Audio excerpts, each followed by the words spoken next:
Hola, ¿qué tal? Muy buenos días. Soy la doctora Fabiola Araceli Guzmán Ortiz, investigadora por México de CECITE, comisionada en la Universidad Autónoma del Estado de Hidalgo. El día de hoy vamos a hablar sobre el etiquetado en los alimentos.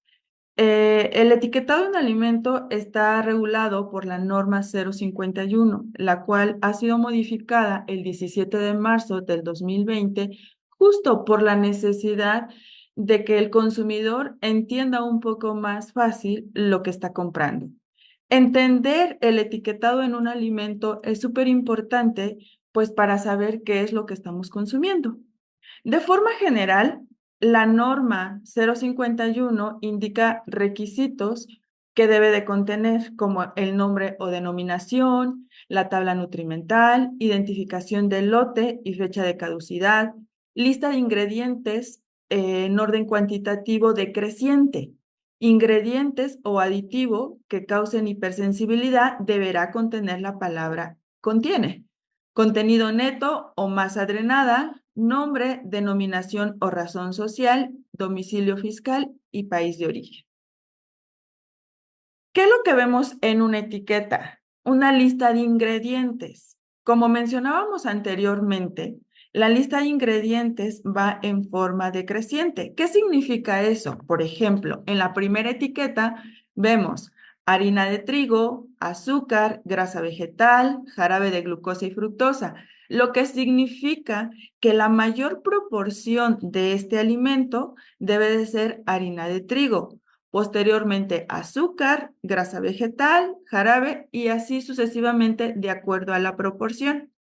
En esta otra etiqueta vemos que dice almendra al 60%, jarabe de glucosa y fructosa, azúcar, miel, clara de huevo, que nos indica que el mayor ingrediente es almendra al 60%, posteriormente jarabe de glucosa y indicando que aceite vegetal de girasol es el ingrediente que se encuentra en menor proporción en el alimento.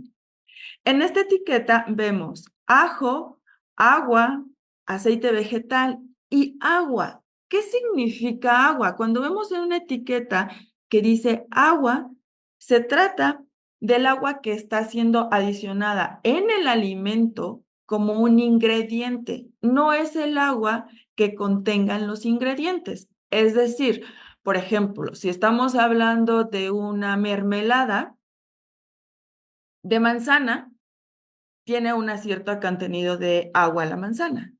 Esa no es declarada en una etiqueta de ingredientes porque es el agua que está dentro de un ingrediente.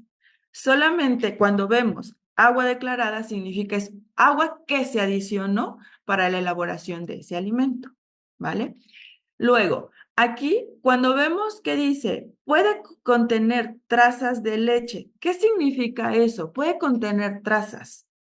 Bueno, cuando vemos esta leyenda es cuando tenemos un alimento que ha sido o que puede contener un ingrediente de otro alimento y esto se da por una contaminación cruzada. ¿A qué me refiero con esto? A que probablemente en el proceso o en la línea de producción previo a este alimento se trabajó otro alimento donde quizá pudo haber una falla en la limpieza y que eso haga que cuando se procese el siguiente alimento pueda tener residuos del alimento anterior.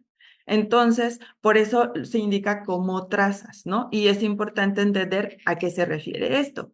Sobre todo porque a lo mejor puede traer trazas de un alimento al cual nosotros pues generemos una reacción. ¿Qué viene la otra leyenda? Alérgenos. Y se refiere justo a eso, ¿no? Cuando vemos esta lista de alérgenos, es importante saber si el alimento tiene un ingrediente que nos puede generar una intolerancia, ¿no? O que somos alérgicos a ese ingrediente. Puede ser que a lo mejor yo soy alérgica a las nueces, a los cacahuates, entonces si yo voy a la etiqueta y veo, por ejemplo, en este caso, ¿no? Que tiene nueces, que tiene cacahuate y dije, estoy alérgica, entonces eso, para eso nos ayuda, ¿no? Este tipo de leyendas. Luego tenemos la tabla nutricional y nosotros vemos esto en nuestros productos, ¿no? Aquí es importante que cuando vemos la tabla nutricional vemos que podemos encontrar esos componentes en porción o por envase o por 100 gramos. Entonces, si nosotros estamos decidiendo si compramos el alimento o no de acuerdo a su composición, tenemos que saber cómo interpretar esta proporción, ¿no? Por ejemplo, en esta primera etiqueta, nosotros vemos que dice porción 30 gramos, porción por envase 5.6, quiere decir que tenemos 5.6 porciones de 30 gramos.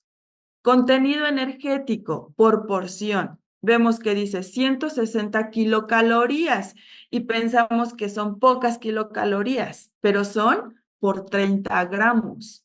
¿Qué pasa si esta específicamente es una etiqueta de unas papas? A lo mejor la bolsita de papas tiene 100 gramos o tiene 150 gramos y me acabo la bolsa de papas, en realidad estoy consumiendo 531 kilocalorías o más, ¿no? Dependiendo del tamaño de la bolsa. Entonces, eso tenemos que tomar en cuenta, ¿no? No irnos con, solo 160 kilocalorías, pero ¿cuánto estoy consumiendo en realidad? Bueno, y las calorías nosotros los podemos calcular muy fácilmente. ¿Cómo las calculamos? Vamos a considerar que las proteínas nos proporcionan 4 kilocalorías por gramo, ¿sí? Los carbohidratos 4 kilocalorías por gramo y los lípidos 9 kilocalorías por gramo.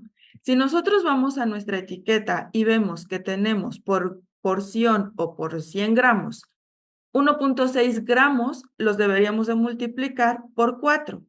Luego, en las grasas totales tenemos 10.1 gramo por 9 y en los hidratos de carbono o carbohidratos por 4. La suma de estas multiplicaciones nos debe de coincidir con los 160 kilocalorías que están reportadas en la etiqueta.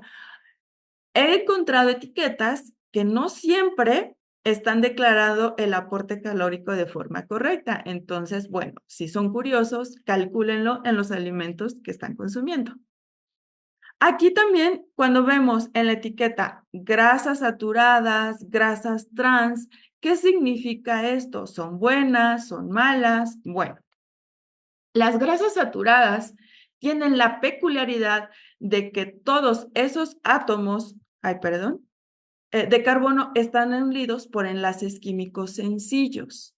¿Qué significa esto? Que es como una cadena de eslabones que se encuentran apretados y eso hace que estén en forma sólida a temperatura ambiente, como las mantequillas, la manteca, las margarinas, a diferencia de las grasas insaturadas. Estas tienen al menos un doble enlace entre dos de sus carbonos. Esto hace que tengan una mayor flexibilidad, esos eslabones no están tan apretados y se mantienen en estado líquido a temperatura ambiente, como pues los aceites, ¿no? Y las grasas trans tienen una estructura similar a las grasas saturadas. Estas grasas son modificadas para darle una mayor estabilidad. Sin embargo, bueno, eso van a tener funciones biológicas similares a las saturadas, ¿no? Lo cual pues no es tan saludable para el organismo. Entonces, pues eso debemos de entender cuál es la diferencia entre este tipo de grasas. Luego, tenemos azúcares o hidratos de carbono y tenemos una declaración que dice azúcares y azúcares añadidos. ¿Qué significa esto? Bueno, los azúcares van a ser todos los monosacáridos y disacáridos que se encuentren presentes en nuestro alimento. Los azúcares libres van a ser estos monosacáridos y disacáridos que se encuentran de forma natural en nuestros ingredientes, ¿sí? Hablábamos del ejemplo de la mermelada de manzana. Bueno, los azúcares que se encuentren de forma natural en mi manzana son los azúcares libres. Los azúcares añadidos que vemos en nuestra etiqueta se refiere a los azúcares que son adicionados. Podríamos llamarle de forma intencionada, ¿no? Que no son parte o no forman parte del ingrediente, sino son adicionados como ingrediente. Y a eso se refiere cuando vemos en nuestra etiqueta azúcares añadidos. Después, les contaba que la norma se modificó, ¿no? El 17 de marzo del 2020 y que nos encontramos en estas etiquetas, los sellos de advertencia, ¿no? Vemos que dice exceso de calorías, de azúcares, de grasas, y esto es justamente por esta modificación. Va de acuerdo al aporte de calorías o de dónde provienen esas calorías, que ahorita lo vemos. Entonces, además, se debe de declarar la leyenda, ¿no? Cuando vemos que dice contiene edulcorantes, esto es importante conocerlo, sobre todo, pues, saber a qué población está dirigido o quién o para qué estamos comprando este tipo de alimentos. Si contiene cafeína, también debe de estar declarado. Cuando vemos en una etiqueta que dice saborizantes, este sí está permitido que sea como genérico, no necesita especificar qué tipo de saborizantes.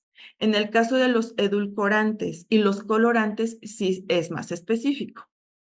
¿Y estos sellos de advertencia de dónde vienen? ¿Cómo se calculan? ¿O cómo determino que mi alimento tiene un exceso de calorías? Bueno, en la modificación de la norma ha ido por fases. La primera fase entró en vigor el 1 de octubre del 2020 a septiembre del 2023. La segunda fase fue el 1 de octubre del 2023 al 30 de septiembre del 2025 y viene una tercera fase que va a entrar en vigor el 1 de octubre del 2025. Pero bueno, aquí vamos a hablar de forma general de la fase 1 y la 2, que es la que está ahora en vigencia. ¿Y cómo salió ese sello de exceso de calorías? Bueno, este sello es indicativo o se presenta cuando un alimento sólido en una porción de 100 gramos tiene más o igual de 275 kilocalorías totales. En un alimento líquido, más del 70 kilocalorías totales en una porción de 100 o mayor o igual a 10 kilocalorías provenientes de los azúcares libres. Entonces, si cumplen estas condiciones, deberá tener un exceso de calorías. En la segunda fase es muy similar, solo que aquí observamos que bajó un poquito la tolerancia. Aquí, un exceso de calorías puede presentarse cuando tiene mayor o igual de 8 kilocalorías por 100 gramos. Entonces, bueno, ahí hubo un ajuste, ¿no? Exceso de azúcares es cuando el alimento tiene mayor o el 10% total de energía proviene de los azúcares libres. En grasas, cuando es lo mismo, mayor o el 10% total de la energía proviene de grasas saturadas. En el caso de las grasas trans, mayor o igual a 1% de las grasas trans. Y en la segunda fase se mantuvo. El sodio cambió. Se declara que hay un exceso de sodio cuando tenemos mayor o igual de 350 miligramos o mayor o igual de 45 miligramos en las bebidas. Y bueno, para la segunda fase hubo esta modificación, un poquito menos de tolerancia, bajando a 300 miligramos. Entonces es cuando tenemos ese exceso de sodio, bueno, el sello de exceso de sodio, ¿no? Y bueno, pues esto está basado, como les mencionaba, en la norma oficial mexicana 051 y en la modificación que se hizo en el 2020. Muchas gracias por su atención. Este video es presentado por el Sistema Ciencia Garza Educativa de la Universidad Autónoma del Estado de Hidalgo.